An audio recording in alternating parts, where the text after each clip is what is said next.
The ICU wing of St. Michael's Hospital in Savannah smells like antiseptic and burnt coffee, fluorescent lights humming overhead with the steady persistence of something that never sleeps. It's 6:44 a.m. on a Monday, the kind of morning where the hallways still belong to the night shift nurses, and the day crew hasn't yet rushed in with their noise and chaos. Margaret Walsh moves through these corridors like someone who has learned to take up as little space as possible, her grey hair pulled back in a simple bun so tight it could have been wound with wire, her scrubs bearing coffee stains from the double shift she'd just finished 2 hours ago. 58 years old. Hands that move with the precision of someone who has spent decades doing things that required absolute certainty. A slight limp in her right leg that she learned to hide years ago, back when hiding things was still a skill she practiced daily. St. Michael's Hospital is a sprawling medical center that occupies 4 city blocks in downtown Savannah, its brick facade worn smooth by 60 years of rain and salt air, its interior a maze of corridors that only make sense if you've walked them at least 1,000 times. Margaret has walked them 3 times that many. She's been a registered nurse for 23 years, though that number lives on paper and in the hospital's personnel files, and the truth underneath it is something different altogether. She checks the medication cart, verifies the doses, scans the barcodes on 2-4 bags with a kind of mechanical attention that suggests her mind is somewhere else entirely. The ICU wing is where the sickest patients go, where the monitors beep in constant irregular rhythms, where families sit in uncomfortable chairs and pray to gods they haven't believed in since childhood. Dr. Whitfield notices her on the 3rd day. He's standing at the nurse's station when she arrives for the day's shift, his white coat expensive enough that you can tell by the way it hangs on his shoulders, his stethoscope draped like a piece of jewelry meant to announce status rather than be used. He's watching her through the glass partition as she moves to room 447, her badge clipped to her scrub pocket, her hands carrying a tablet loaded with patient data. His eyes narrow. There's something about the way she moves that catches his attention, not because there's anything remarkable about it, but because there's nothing remarkable about it at all. She's the kind of invisible that takes years to perfect. The kind of invisible that comes from understanding that being noticed is often the beginning of being targeted. Dr. Whitfield has been at St. Michael's for 6 years. He arrived with a reputation and maintained it through a combination of genuine surgical skill and a carefully cultivated network of allies who understood that certain accounting irregularities in the terminal patient wing could be very profitable if handled with discretion. The families of the dying rarely hire forensic accountants. They sign the bills and they grieve, and the system works exactly as designed for someone smart enough to exploit it. The ICU wing has been his particular interest because the turnover is constant, the families are distracted, and the bills can be inflated by 30, sometimes 40% if you're careful about the documentation. Margaret is assigned to that wing, and within hours of her arrival, Dr. Whitfield understands that she is precisely the kind of person who might notice. It doesn't take him long to form an opinion about how to handle her. He makes a public bet with 3 surgical residents in the break room on Wednesday. They're standing around a coffee maker that gurgles like something dying, and he leans against the counter with the casual confidence of someone who has never been wrong about reading people. "The old nurse with the grey hair," he says. "The new one in ICU. She won't make it a week. I'm putting $50 on it. Anyone want to cover?" One of the residents, a woman named Chen, hesitates. But the others laugh, and the bet is taken. Dr. Whitfield smiles. He likes being predictable when it serves his purposes. He likes people thinking they understand what he's about to do. What he doesn't know is that Margaret has been underestimated by considerably more dangerous people, and she learned long ago that the appropriate response is to maintain her composure and continue her work. Thursday, 12:14 p.m. The cafeteria is crowded with the kind of controlled chaos that hospitals generate, people moving between tables with trays, conversations overlapping in a low roar of background noise. Margaret is carrying a tray with a protein salad and water bottle, moving toward a table in the corner where she intends to sit alone, when Dr. Whitfield appears from behind a support pillar like he's been waiting for her. His timing is perfect. His hand is deliberate. He doesn't so much knock the tray from her hands as redirect it with the kind of precision that suggests he's thought about exactly how to accomplish this specific humiliation. The tray falls. The salad container explodes. Lettuce and dressing and cherry tomatoes scatter across the tile floor in a pattern that resembles nothing so much as failure. The water bottle rolls 3 feet and stops against someone's shoe. The sound is louder than it should be, the kind of sound that makes people look up from their food.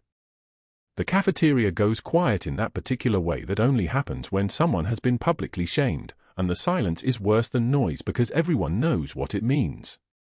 "Whoops," Dr. Whitfield says, his voice carrying across the cafeteria. "Careful with that, Margaret. You're making a mess." Margaret kneels down. Her hands move without trembling. Her jaw clenches exactly once, a small tightening of the muscles that would be invisible to anyone not trained to recognize the signs of extreme control being exercised under pressure. She gathers the spilled food, her movements precise and practiced, her face a mask of professional composure that gives away absolutely nothing. The younger staff watches. Some of them are medical students, and they're learning what they think is a lesson about hierarchy. They're learning the wrong lesson. He's not finished. When she reaches down to retrieve a piece of paper that has fallen from her pocket, Dr. Whitfield holds up a patient chart. It's a deliberate action, performed slowly enough that everyone can see it happen. He drops it at her feet, directly where her hand is reaching for the napkin. "Pick that up too, sweetheart," he says, his voice carrying the particular kind of condescension reserved for people he has already decided are beneath consideration. "Since you're already down there." The room goes absolutely still.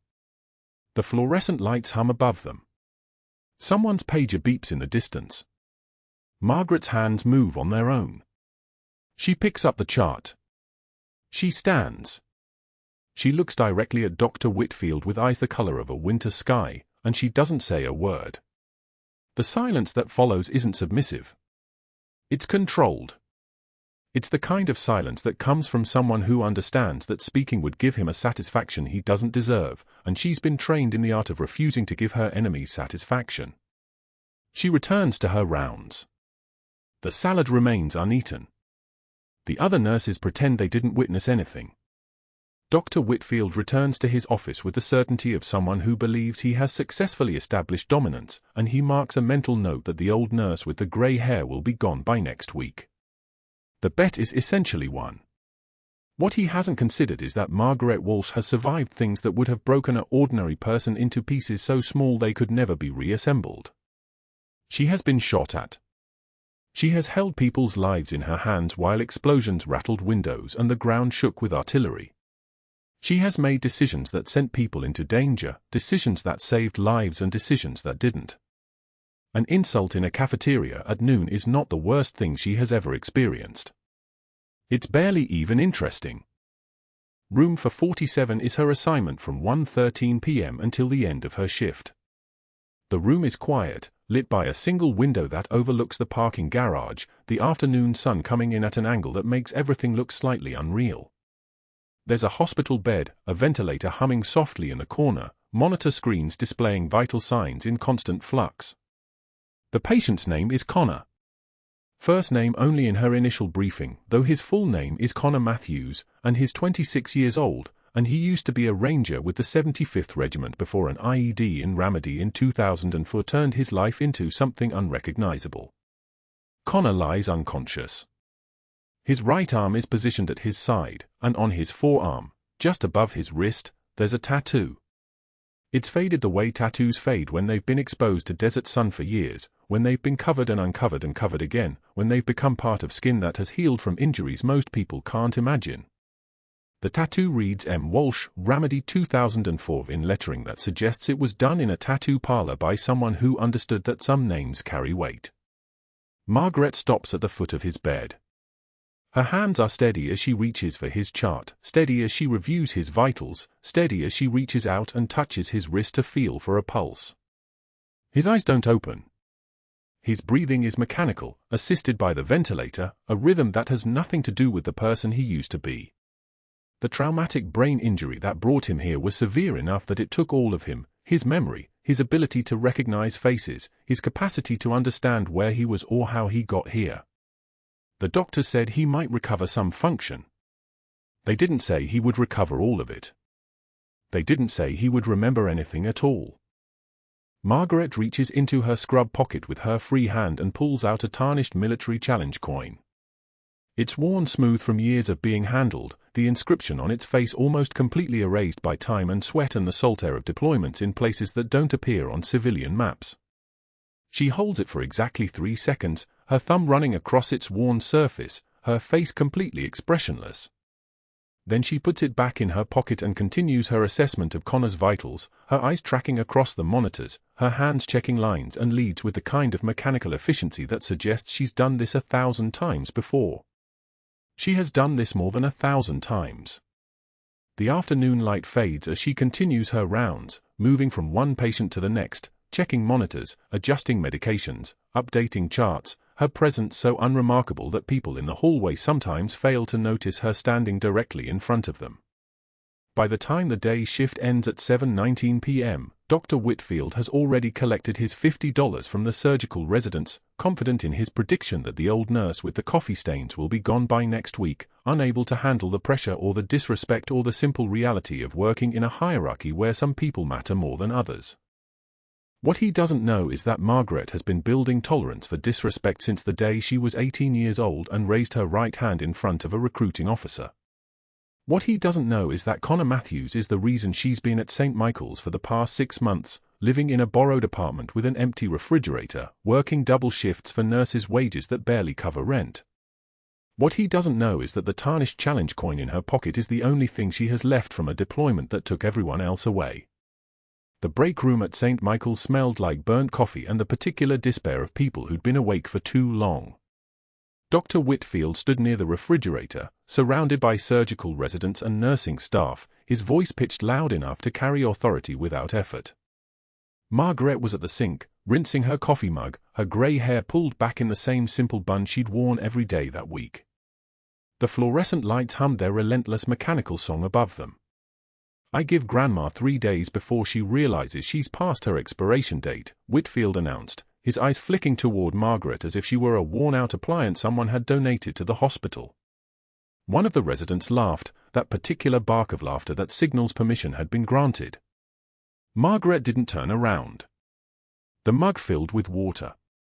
She rinsed it with methodical precision, watching the ceramic under the faucet as though it required her complete attention. Her jaw clenched once, barely perceptible, a tremor of restraint that only manifested as the slightest tightening at the hinges. Her hands remained absolutely steady. She dried the mug with a paper towel, folded it once, twice, and disposed of it in the trash. When she turned to leave, her face was a mask of professional composure, the face of someone who had heard nothing, seen nothing, and certainly felt nothing. She moved past Whitfield without acknowledgement, her shoulder nearly brushing his arm, and walked back to the ICU with the same unhurried pace she'd maintained since arriving at St. Michael's 6 months earlier. But that wasn't the worst part. The worst part was that he'd meant every word, and he was just getting started. The next morning in the cafeteria, Margaret stood in line with a tray, turkey sandwich, a cup of tomato soup, a bottle of water. The lunch crowd had thinned by early afternoon, which meant fewer witnesses when Whitfield approached from behind with the precision of a predator who understood the geometry of public humiliation. He didn't touch her. He didn't have to. His arm simply extended, his hand struck the edge of her tray with the casual force of someone swatting a fly, and the entire thing tumbled forward. The tray clattered against the tile floor. Soup spread across the floor in a widening orange stain. The sandwich landed face down. Utensils scattered like spent casings. The bottle of water rolled under a table. The sound of it, the percussion of impact, the crash of ceramic, drew every eye in the cafeteria. Margaret looked down at the wreckage for exactly 2 seconds. Her breathing remained even. No intake of air, no sharp exhale, no indication that her nervous system had registered the assault as anything other than a logistical problem. She reached down to begin cleaning without waiting for anyone to hand her paper towels or apologize or offer help.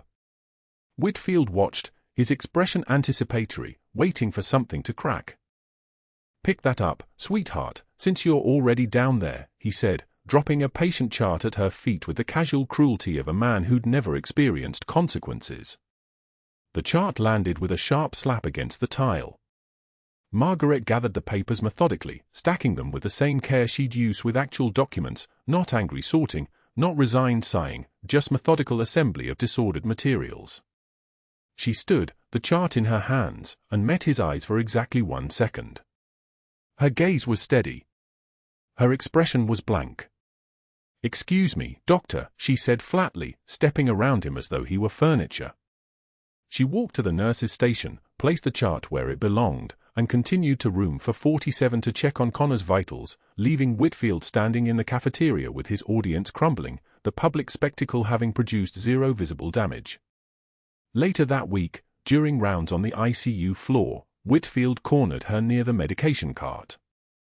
"Tell me, Maggie, do they teach battlefield triage in nursing homes now? Because your outdated methods are a liability." The words were designed to land like shrapnel, the kind of insult that works best in front of families and junior staff.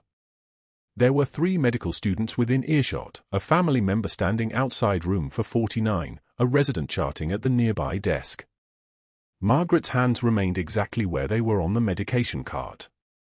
Her fingers didn't pause. "Excuse me, doctor," she said with the same flat effect she'd used before, stepping around him as though navigating around an obstacle in a hallway. She continued to the next room without breaking stride, without allowing her expression to shift, without giving him the satisfaction of a visible wound. The challenge coin in her pocket, tarnished silver, the inscription worn nearly smooth from 18 years of being carried through 3 combat deployments, suddenly felt heavier than it had that morning. Each day the pattern intensified. Whitfield assigned her the worst shifts, the graveyard runs from 2100 to 0600 when the hospital was reduced to skeleton crews and the dying felt less like patients and more like ghosts. He questioned her medication documentation in front of families. "Did you actually verify the dosage, or are we just trusting the nursing home standards here?" He called her sweetheart in the hallways, grandma in the break room, that new older nurse in conversations with board members he'd cultivated over years of strategic golf games and shared bottles of bourbon at the hospital's annual galas. Margaret never flinched. Never looked away. Never allowed her voice to carry anything other than professional courtesy. "Of course, doctor. Right away, doctor. I'll correct that immediately, doctor." Her composure became armor, and armor had its own weight. By the end of that week, she'd begun to feel the strain of it, the constant maintenance of a face that showed nothing, hands that never trembled, responses that never varied. She was a monument to restraint, which meant she was also a monument to pain held perfectly still. What Whitfield didn't know, what nobody at St. Michael's knew, was that Margaret's nursing position was itself a cover, a fiction constructed by people whose titles she wasn't permitted to speak and whose phone numbers never appeared in any directory. Naval Intelligence had placed her at St. Michael's 6 months earlier, ostensibly as a traveling nurse to fill staffing gaps, actually to quietly monitor a 26-year-old Army Ranger named Connor who lay unconscious in room for 47 with no memory of the woman who checked his vitals 3 times daily and adjusted his medications with the precision of someone who'd kept him alive once before. Connor's exposure to a classified biological agent during a 2004 deployment to Ramadi required observation outside military channels, the kind of observation that couldn't happen at Walter Reed or Bethesda, where enemy assets monitoring American military hospitals might notice patterns. So they'd sent her, Master Chief Petty Officer Margaret Walsh, retired from the Navy but never really retired, the woman whose name Connor had carved into his own skin before the traumatic brain injury had stolen his memory along with everything else. She was supposed to remain invisible. Watch his labs. Monitor his behavior. Document any anomalies. Report quarterly to a handler who called from untraceable numbers. Blowing her cover meant mission failure, extraction of her asset, and the end of an operation 2 years in the planning. It meant explaining to people in secure conference rooms why she'd chosen a dying man's heart over her orders. By evening, alone in her decade-old Honda parked in the basement level of St. Michael's garage, Margaret finally allowed her hands to shake. She sat with her forehead pressed against the steering wheel, the engine off, the tarnished challenge coin from her pocket pressed into her palm. The metal had warmed from her skin. The inscription, awarded for valor in Ramadi, 2004, was barely legible anymore, worn smooth by 18 years of being carried through dust storms and firefights and deployments that aged soldiers 10 years for every 12 months served. She could feel the weight of it in her hand, like she could feel the weight of everything she couldn't say, couldn't do, couldn't acknowledge. Whitfield was building something. She could sense it the way she'd sensed ambushes in Ramadi, a pattern emerging, pieces moving into position, a trap being constructed with the patience of someone who understood that the best victories came from wearing down resistance rather than defeating it in one sharp blow. She'd survived worse. That was what she told herself in the dark garage with the fluorescent lights casting everything in shades of grey. She'd survived Ramadi. She'd survived 18 years of service in the Navy's most classified units. She'd survived the kind of combat that left men unrecognizable in their own hospital beds. She could survive a drunk doctor with a public relations obsession and a need to establish dominance over women old enough to be his mother. The problem was that surviving and enduring were different things, and endurance had its limits even for people trained to exceed them. The coin bit into her palm. Outside the car, the rain began, not a light drizzle but a full downpour that hammered the parking garage roof like something trying to get inside. She didn't start the engine. She simply sat there, alone, with the weight of her true self pressing against the boundaries of her false one, knowing that maintaining the mask was the only way to keep Connor safe, and knowing that Whitfield had already begun the process of tearing it away. The alarms didn't scream.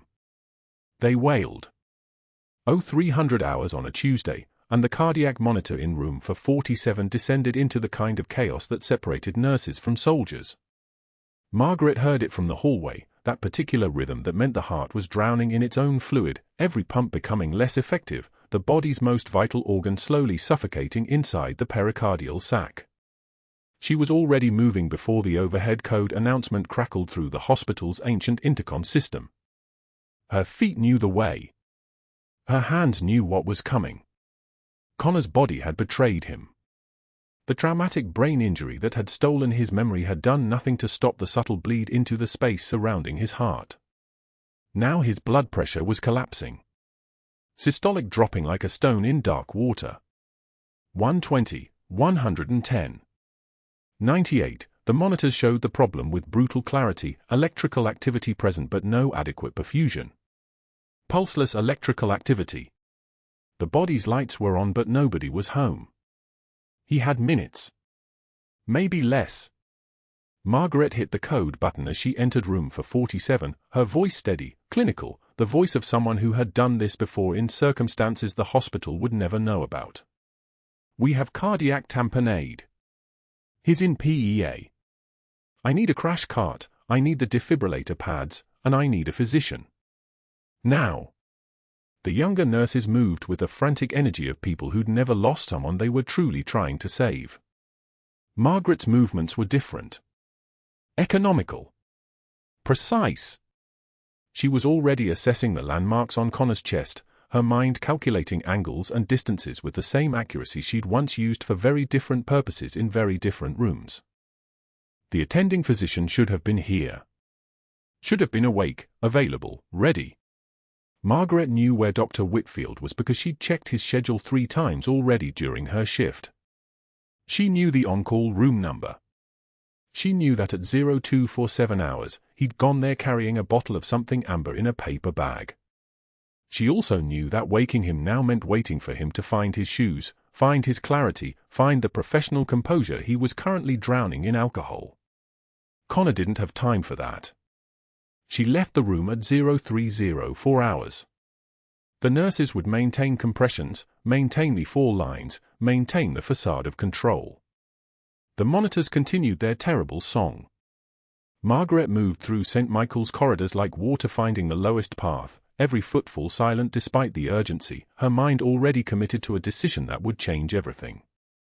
The hallway smelled like bleach and human desperation, that particular metallic tang of blood someone had spilled somewhere in this building, fear and antiseptic mixing in the cold hospital air. The on-call room door wasn't locked. It never was.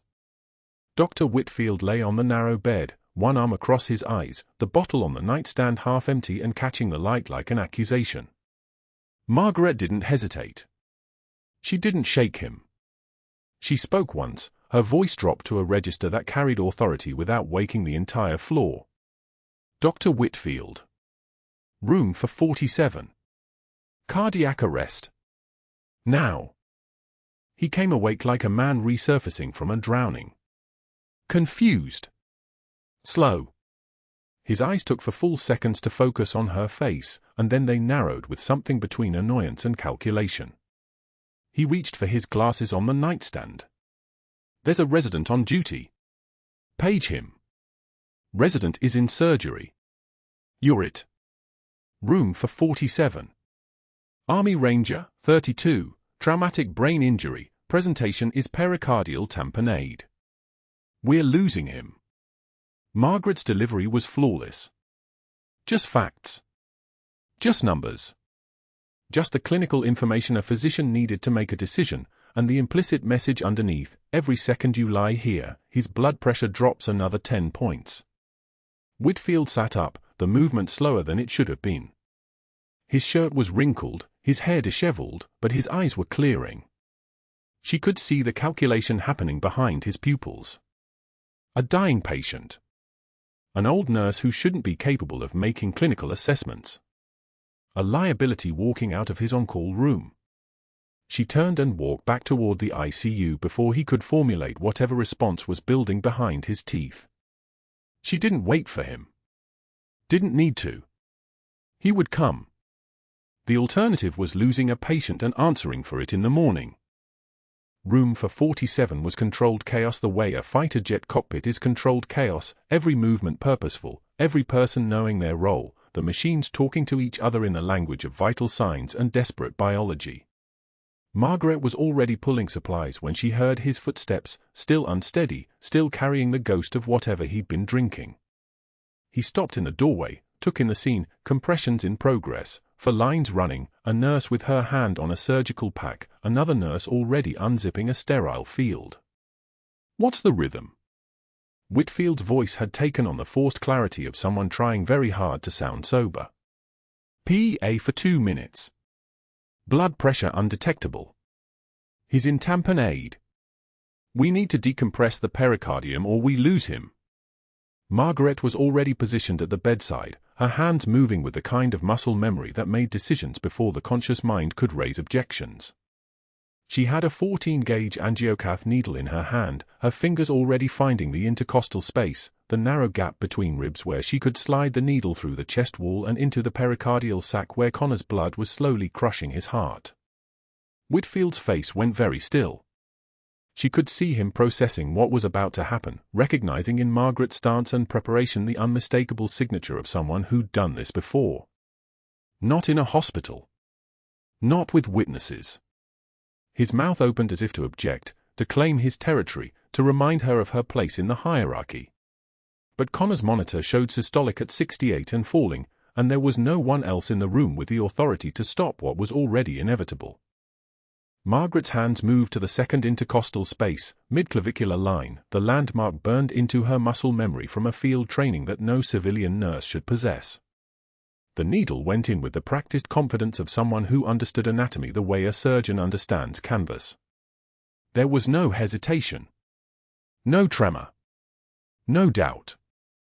Her left hand stabilized Connor's chest while her right executed the procedure with the precision of someone threading a needle in moonlight, someone who understood that movement and stillness were the same thing, that fear and focus were indistinguishable, that saving a life was just a matter of doing the exact right thing in the exact right place at the exact right moment.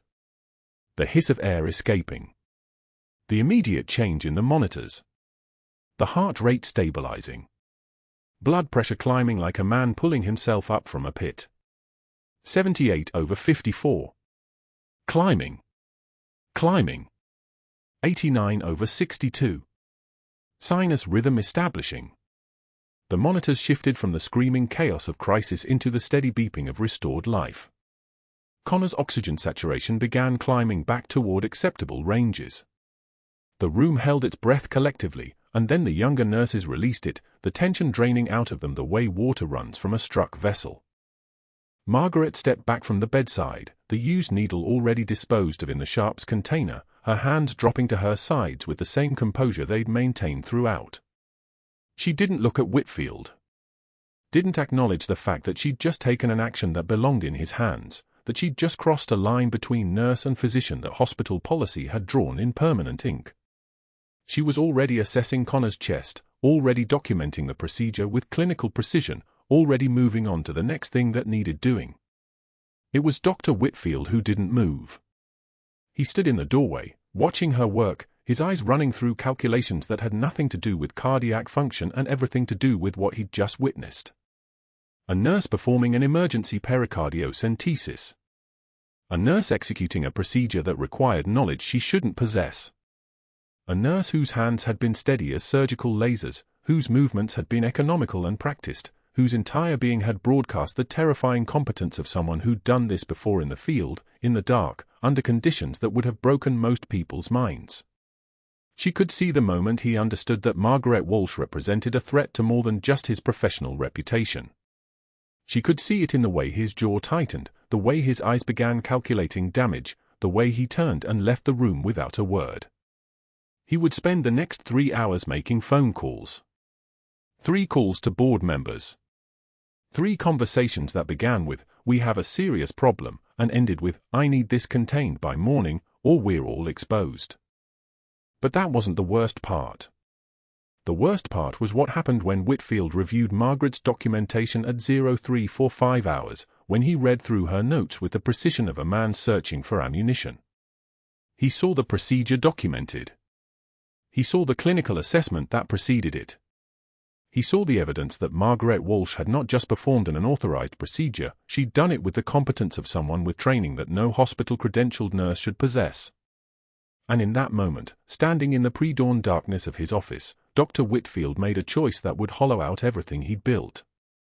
He reached for the phone. By 9 in the morning, Dr. Whitfield had already made 4 phone calls. The first was to Richard Hayes, a board member whose daughter's medical school tuition Whitfield had personally financed through a shell account. Hayes answered on the second ring and listened without interruption as Whitfield painted Margaret as an unstable employee who had performed unauthorized procedures on a patient, a direct violation of hospital protocol that could expose St. Michael's to massive liability. The second call went to board chairman Conrad Sterling, a man who had taken Whitfield's investment advice and tripled his portfolio. Sterling listened as Whitfield explained that Margaret had bypassed the attending physician entirely, that her military background made her dangerous, unpredictable, someone who didn't respect civilian hierarchies or proper channels. The third call reached Dr. Gabriel Bancroft, the hospital's medical director, who owed Whitfield a favor from a confidential matter 3 years prior involving a resident's prescription addiction that Whitfield had quietly managed without reporting. Bancroft agreed immediately to bring in an external investigator, no questions asked. By noon, the investigation was official. An outside firm called Ashford Clinical Review appeared with credentials and clipboards, their lead investigator requesting Margaret's complete personnel file, her nursing license verification, her continuing education records, everything, as if she were being prepped for criminal charges rather than a routine disciplinary review. The speed was staggering. By 2 o'clock, Margaret received the formal notice, immediate suspension pending investigation into unauthorized medical procedures, failure to follow chain of command, and potential patient endangerment. The letter was cold, clinical, perfect. It didn't mention that she'd saved a man's life, only that she'd violated protocols. Whitfield had anticipated her next move. She would appeal, defend herself, maybe even call a lawyer. But every appeal would be documented, every word she spoke on her own behalf would be twisted into evidence of instability. He had built the trap with precision, layer upon layer, and now she was walking into it with no way out except to walk away. What Whitfield didn't know, what nobody at St. Michael's knew except her handler who communicated through coded messages in unencrypted apps, was that Margaret Walsh wasn't actually Margaret Walsh anymore, not in the way that mattered. 6 months ago, Naval Intelligence had embedded her at St. Michael's under a deep cover identity to monitor Connor, the Army Ranger in room 447, who had been exposed to a biological agent in Ramadi that the Pentagon couldn't study through normal military channels without alerting enemy assets monitoring their intelligence networks. They needed her to observe him quietly, document any neurological changes, any behavioral shifts, collect samples if possible, all while Connor lay unconscious and unaware that his former squad leader was checking his vitals 3 times a shift. The mission was classified at a level that required Whitfield's interference to terminate it. Blowing her cover meant extraction of Connor to a military facility, end of the observation period, 2 years of covert planning rendered worthless, and Margaret facing immediate recall to active duty where she would certainly be reassigned to a desk or a training command, her field days over.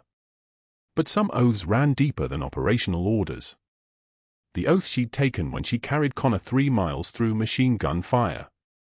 The oath that lived in the challenge coin in her pocket, tarnished and worn, that she'd earned for saving his life the first time.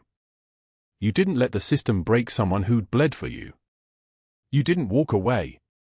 You didn't accept that the rules applied when the rules were designed by people who'd never stepped foot in a combat zone. At 1700 hours, Margaret sat in her decade-old Honda Civic in the parking garage, engine off, head resting against the steering wheel. The car smelled like old coffee and something else, maybe fear, though she'd learned to recognize fear long ago, and this didn't feel like fear. It felt like hollow. The kind of hollow that comes when you've made a choice that burns away every exit, every second chance, every possibility of redeeming this week. Her phone buzzed. Text message from an unknown number, extraction team en route. Report for debrief 1800. 1800 hours. That gave her 45 minutes to pack her life into something portable, to leave St. Michael's, to leave Savannah, probably to leave nursing entirely. The Navy didn't tolerate blown covers, not even when they were blown for the right reasons. The challenge coin sat in her palm. It was small, old, the size of a quarter, stamped with a Ranger insignia and the coordinates of the phi base where she'd carried Connor through fire while rounds punched through the air around them like angry insects. She'd kept it for 18 years. Through 3 deployments. Through 2 Purple Hearts and 3 Bronze Stars that she'd hidden from HR in a safe deposit box under a different name. She had never told anyone about the coin, not even Connor, who had no memory of Ramadi, no memory of the woman who held his hand while his brain bled into itself, and she whispered, "Stay with me, Ranger. Stay with me." The coin weighed exactly 11.7 grams. Right now it felt like it weighed 1,000 pounds. Thunder rolled across the parking garage, actual thunder, not metaphorical. A storm had rolled in from the Atlantic, rain beginning to hammer the concrete like applause for a show that no one wanted to watch. Margaret watched the droplets streak the windshield, each one racing the others downward in trajectories that meant nothing, led nowhere. In room for 47, Connor opened his eyes. The first thing he saw was a drop of saline running down the fall line, magnified by 3 weeks of unconsciousness into something profound and impossible. His brain felt like it was reassembling itself from scattered pieces, each one clicking into place with painful clarity. His right forearm was bandaged. No, not bandaged, tattooed. He lifted his arm slightly and tried to focus. Letters. Numbers. Coordinates. A name. M. Walsh. The name meant something. The coordinates meant something. But the connections were still forming, still burning their way back through the neural pathways that the TBI had erased. A nurse appeared, young, maybe 30, reading the monitors with quick efficient movements. Her eyes widened slightly. She reached for the call button and spoke into it. "Dr. Whitfield, patient in 447 is showing signs of consciousness. You need to come now." Whitfield arrived 7 minutes later, his expression carefully composed, his eyes scanning the monitors with the practiced speed of someone who had learned to read vital signs the way a CEO reads quarterly earnings. Connor's oxygen saturation was 96%. His heart rate was steady. His Glasgow coma scale was climbing, 6 now, maybe 7 by morning. The medical chart Whitfield had been building his fraud case on, terminal decline, weeks to months, family too devastated to question bills, was suddenly, catastrophically wrong. A conscious patient meant family reviewing charges. A conscious patient meant potential recovery, rehabilitation, lawsuits against the hospital for billing inflation. A conscious patient meant Margaret's unauthorized procedure had actually worked. Whitfield made a note in Connor's chart, unexpected recovery trajectory. Recommend transfer to military medical facility for specialized neuro-rehabilitation, patient stabilization. He made the note precise, clinical, bulletproof. By tomorrow he would have Connor transferred somewhere else, somewhere military where Margaret couldn't follow, where her intervention would be documented but her presence erased. He left the room without speaking to Connor, without checking the tattoo on the young ranger's arm, and he never saw the young night nurse open her phone and launch the camera app instead of calling him back. She'd been there when he knocked Margaret's tray. She'd seen his face over the older nurse's shoulder, his voice saying things that made her stomach twist. "Pick that up, sweetheart, since you're already down there." The nurse had felt sick then and she felt sick now, but this time she had a phone and a witness account and a video that took exactly 47 seconds to record as she spoke directly into the camera. "This is Dr. Peter Whitfield. This happened in the cafeteria on Tuesday. This is how he treats nurses. This is who you're working for." She uploaded the video to a private nursing forum at 1847 hours. By 1923 hours it had been shared to the Savannah Medical Ethics Group. By 21:56 hours it had reached the Nurse Advocacy Coalition. By Wednesday morning it had 50,000 views, and someone with a military background had recognized the unit patch on Margaret's scrubs in the background, a patch that didn't exist on civilian clothing, a patch that only appeared in official military photographs and classified records. The comment thread exploded with questions: who is that nurse? That's not a civilian uniform detail. Is she military? By Wednesday evening, the video had reached a retired SEAL who worked as a consultant for military personnel placement, who recognized Margaret's composure, the way she didn't flinch, the way her hands remained steady as she picked up papers from the tile floor. He made a phone call to someone he knew at Naval Intelligence. That person made a call to General Marcus Morrison, who commanded a task force that operated in the gray spaces between military medicine and intelligence operations. Morrison watched the video twice. He read Margaret's classified service record. He understood immediately what had happened and why it mattered, and he picked up the secure line to his operations coordinator and said 4 words: "Get me to Savannah." In her Honda in the parking garage, Margaret didn't know any of this. She didn't know her face was on 50,000 screens. She didn't know that her handler had received a call from a general asking permission to intervene. She didn't know that Connor was awake. She only knew that rain was still hammering the windshield and that she had 41 minutes to become someone else, again. The truth was that she'd already become someone else many times. The scared enlisted sailor who joined the Navy at 19. The combat medic who learned to stop bleeding in the dark. The intelligence operative who learned to smile and nod and become invisible. The nurse who learned to hold dying men's hands and tell them they were going home. Each version of Margaret had died and been replaced by the next one, each identity cremated and scattered and rebuilt from whatever remained. She was very good at disappearing. She'd been doing it for 18 years. She closed her eyes and breathed the stale coffee smell of her car and waited for the extraction team to arrive and take Connor away, and with him, take the last piece of her that still believed in anything like home. The parking garage at St. Michael's remained empty at 08 for 7 hours on Tuesday morning, just Margaret and her Honda and the fluorescent lights buzzing their mechanical lullaby overhead. She'd spent the night in the car, watching the ceiling tiles reflect in the windshield, thinking about extraction protocols and classified briefings and how honor sometimes meant walking away from the mission. The phone in her pocket, an old burner with a Pentagon direct line, hadn't rung. No extraction. No orders to pull Connor out. Just silence the way silence comes before artillery. At 0900 hours exactly, the sound came first. A low thrum, felt before heard, like the air pressure changing inside a storm. Margaret lifted her head from the steering wheel just as the rotor wash shook the parking garage and windows rattled in their frames.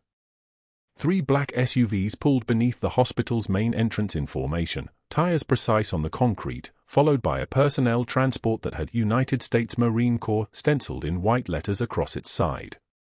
The engine noise cut off. A door opened. Then another. Then 6 more.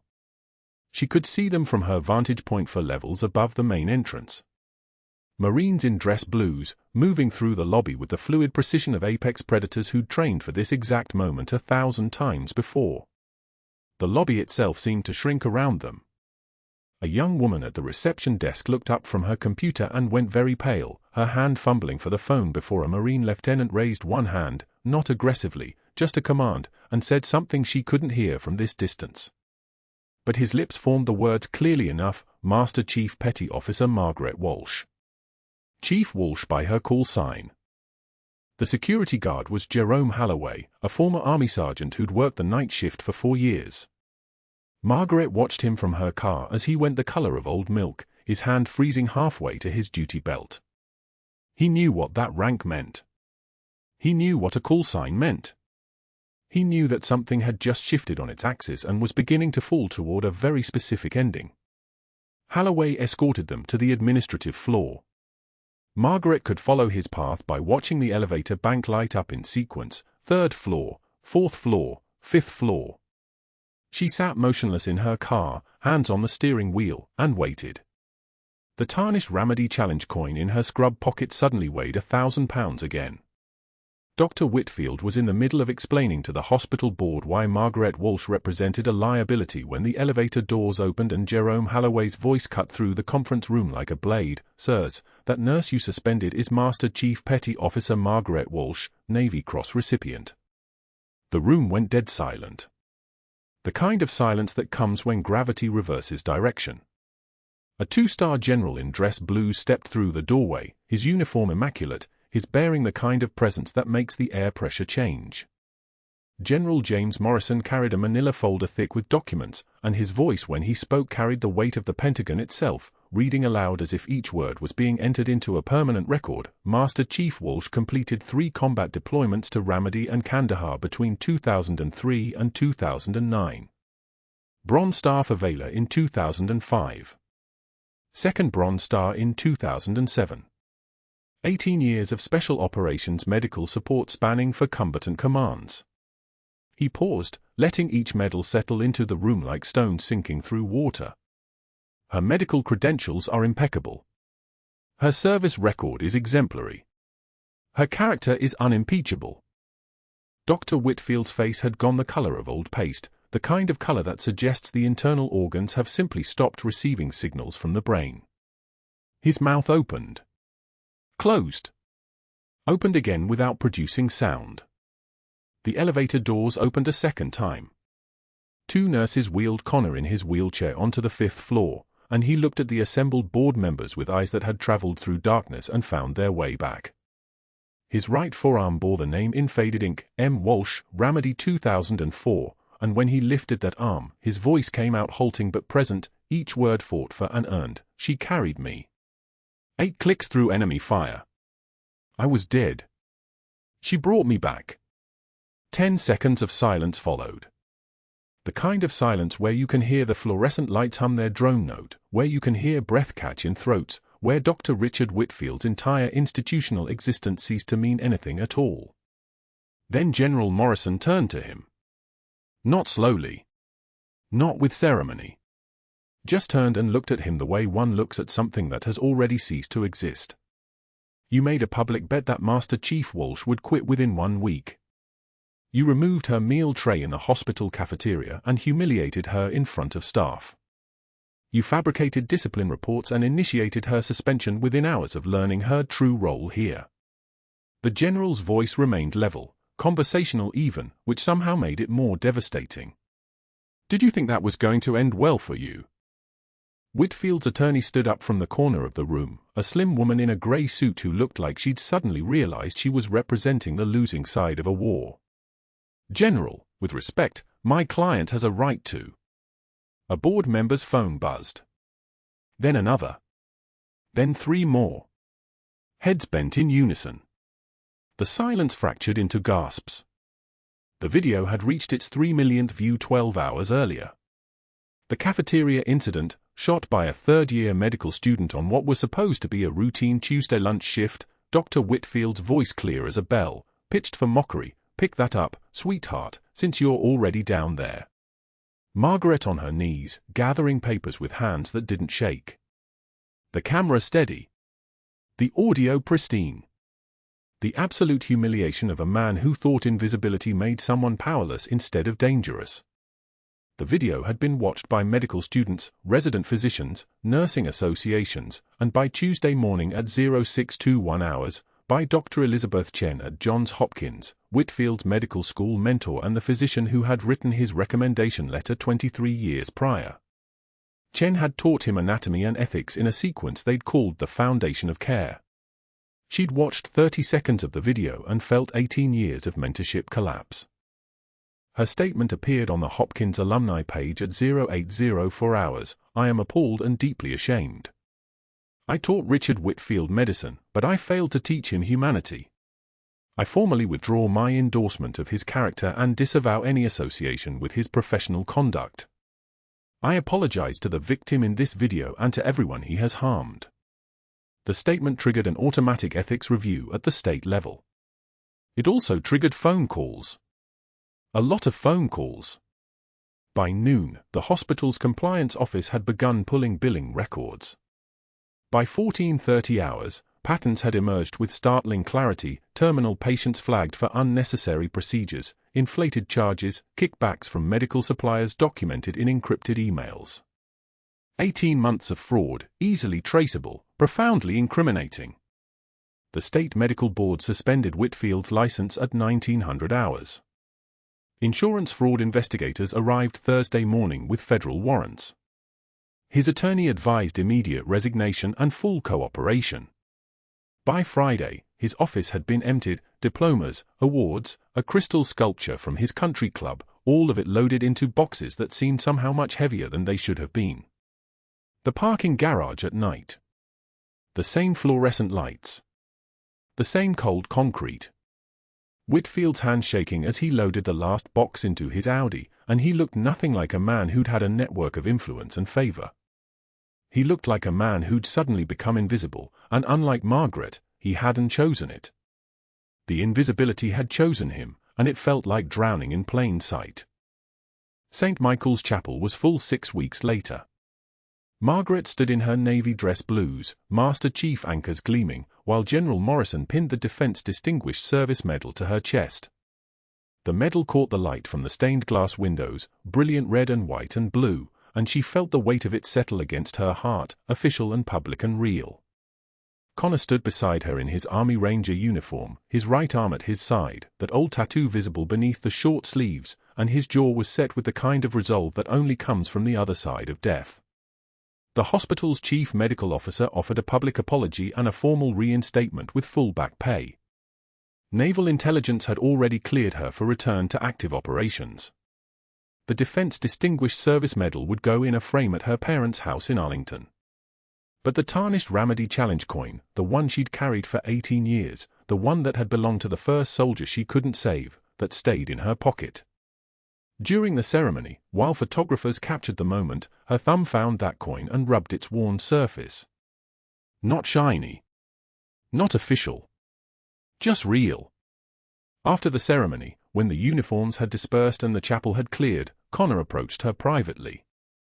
His voice was still halting, still carrying the effort of reconstruction, but his eyes were clear and present. I remember now. Not everything. Not yet. But enough. You told me in Ramadi that heroes don't leave people behind. Margaret's composure, held for 18 years, held through humiliation and suspension and the loss of her cover, finally shifted. Not broke. Shifted. A small smile, almost imperceptible, visible only to someone who'd served beside her in the dark. You carved my name into your arm. I couldn't leave you behind twice. 18 months later, on a Tuesday afternoon in September, a witness at a Costco in suburban Atlanta reported seeing a man selling supplemental insurance policies from a folding table near the entrance. He was middle-aged, well-dressed, with shaking hands and an inability to make eye contact. When people walked past, and most of them did, he simply arranged and rearranged the pamphlets, invisible to the shoppers moving around him, the way Margaret had once chosen to be invisible. But invisibility by choice and invisibility as punishment are not the same thing. One is a weapon. The other is a cage. Margaret returned to her nursing rounds at a different hospital in a different city, where no one knew her name or her rank. The Defense Distinguished Service Medal hung in a frame at her parents' house in Arlington. The tarnished Ramadi challenge coin remained in her pocket. One evening, a young nurse asked her what the coin meant, and Margaret considered the question the way she considered everything, with the composure of someone who'd already seen the worst humanity could offer and still chose to serve. "True heroism is what you do when the world stops watching," Margaret said, and returned to her rounds with steady hands and quiet competence, invisible again by choice, exactly where she'd always needed to be.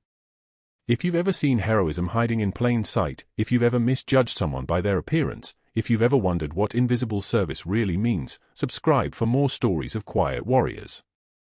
Like this video, comment what you would have done in Margaret's position, and share this story with someone who needs to know that the quietest person in the room might just be the one holding everything together. Thank you for watching.